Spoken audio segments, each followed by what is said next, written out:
Bom dia, sexto ano. Tudo bem, pessoal?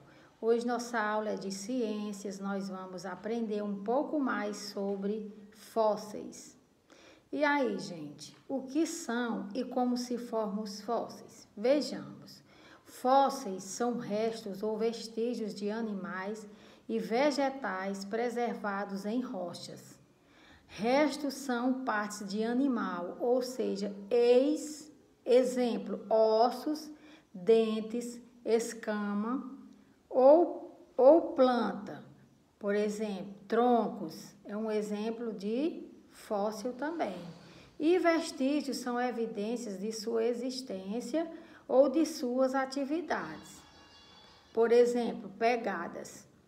Geralmente ficam preservadas as estruturas mais resistentes, tipo animal, né? Ou de planta. As chamadas partes duras, como dentes, ossos, conchas. As partes moles, como vísceras, pele e vasos sanguíneos. Preservam-se com muito mais dificuldade.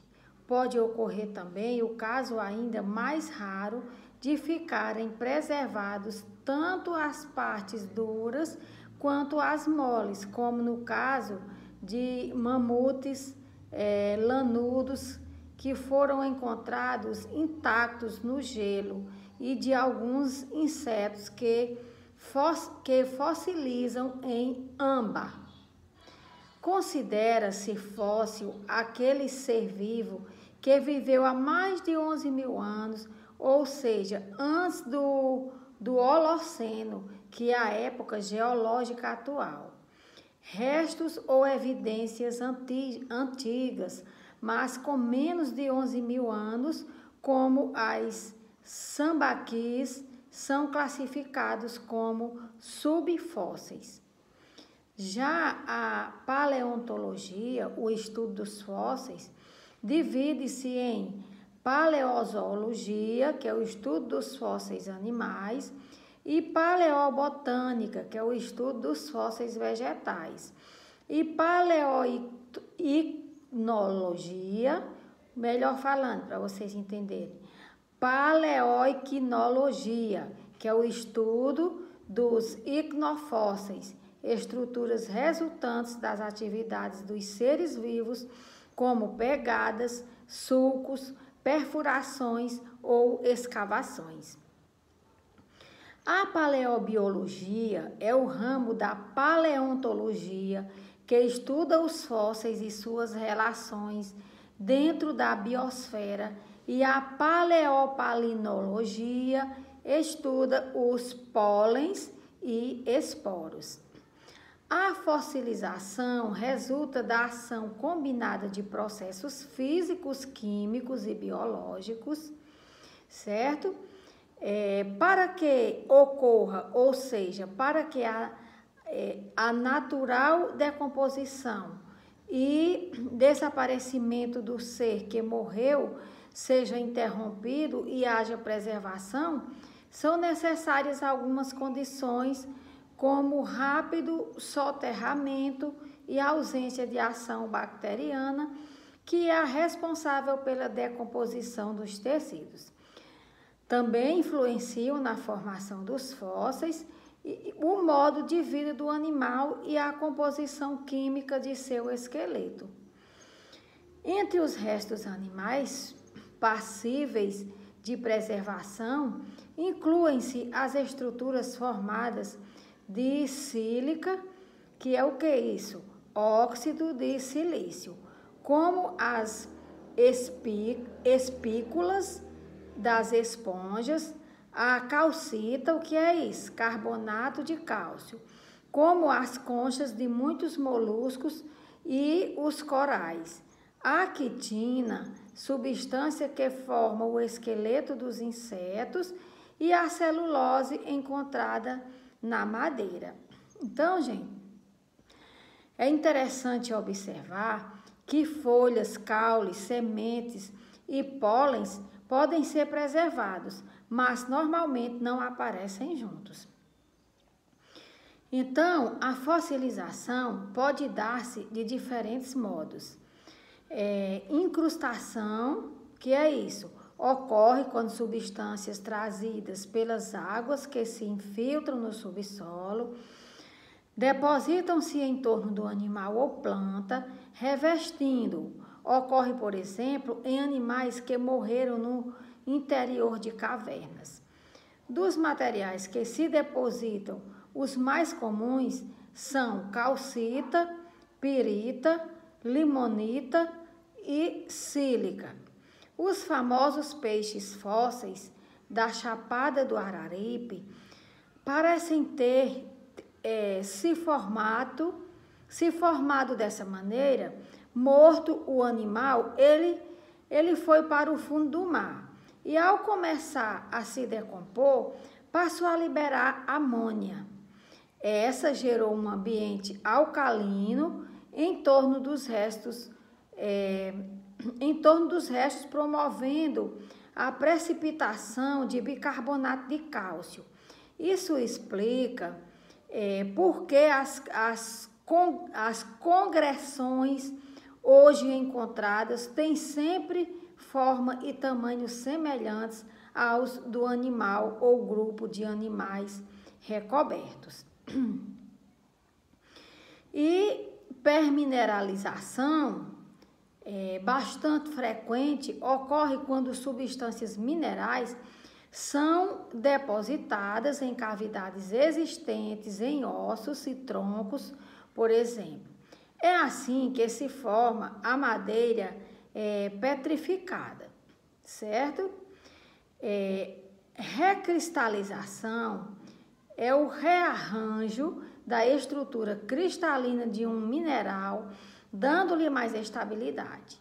Exemplo clássico é a transformação de aragonita em calcita, em ambientes muito secos e áridos, a rápida. Ou seja, a rápida desidratação também leva à preservação de animais, inclusive de corpos humanos.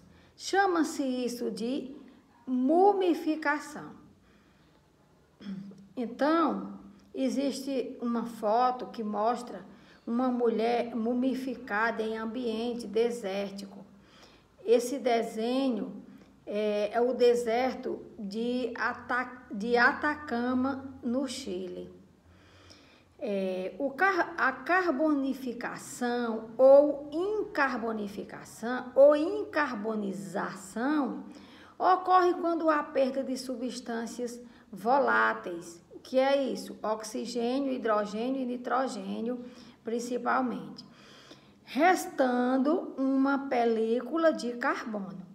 É mais frequente em estruturas formadas de lignina, quitina, celulose ou queratina. Os fósseis do tipo vestígios não são restos de um ser vivo, mas evidências de que ele existiu. Se uma rocha é preenchida e totalmente recoberta por sedimento, vindo depois a se dissolver, poderá ficar esculpido no material que a preencheu um molde interno e no que a recobriu um molde externo. E se o espaço antes ocupado for preenchido, ter-se-á um contramolde. Outros vestígios são as impressões deixadas, por exemplo, por folhas em sedimentos carbonosos frequentes acima e abaixo das camadas de carvão de Santa Catarina. Também são considerados vestígios os coprólitos, excrementos de animais, os gastrólitos, que são pequenas pedras que as aves e alguns répteis possuem no aparelho digestivo, os ovos isolados ou reunidos em ninhos, as marcas de dentadas deixadas por dinossauros, por exemplo, e os já citados ignofósseis, pegadas, sucos e etc. Algumas estruturas parecem-se muito com fósseis, mas não o são. Exemplo típico são os detritos, depósito de óxido de manganês, menos comumente de outras substâncias, de forma ramificada com todo o aspecto de uma planta, encontrados, por exemplo, em rochas vulcânicas do sul do Brasil. Essas estruturas são chamadas de pseudofósseis. Animais e plantas que existem ainda hoje, que pouco mudaram ao longo da história da Terra, são chamados fósseis vivos. Exemplos são a planta ginkgo biloba e animais como o límulo e o selacanto, um peixe que até em 1938 se julgava estar extinto. Então, em 22 de agosto de 2011, uma equipe de cientistas divulgou a descoberta de fósseis microscópicos com mais de 3,4 bilhões de anos de idade no noroeste da Austrália. Essa passou a ser a mais antiga evidência de vida conhecida na Terra.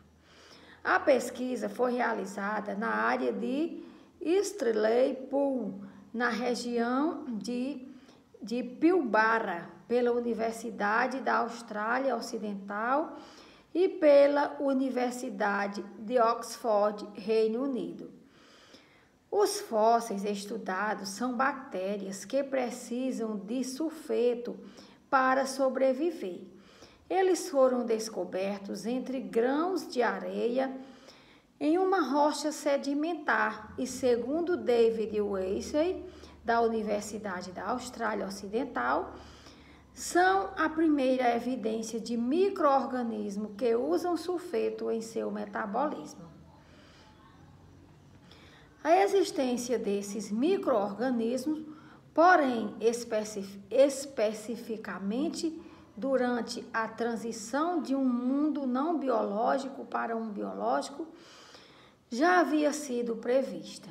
A idade dos fósseis foi determinada com segurança porque as rochas se formaram entre duas sucessões vulcânicas, o que reduz a variação da idade e poucos milhões de anos, explicou Martin Brasler, da Universidade de Oxford.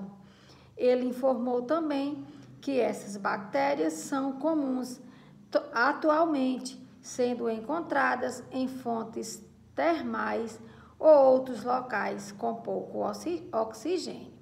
Certo, gente? Então, é isso aí, gente, o que vocês deveriam saber até então sobre os fósseis, tá certo? Então, agora eu vou enviar uma atividade, um textozinho para vocês aprofundarem e atividade para vocês resolverem, ok? Então, até lá, pessoal.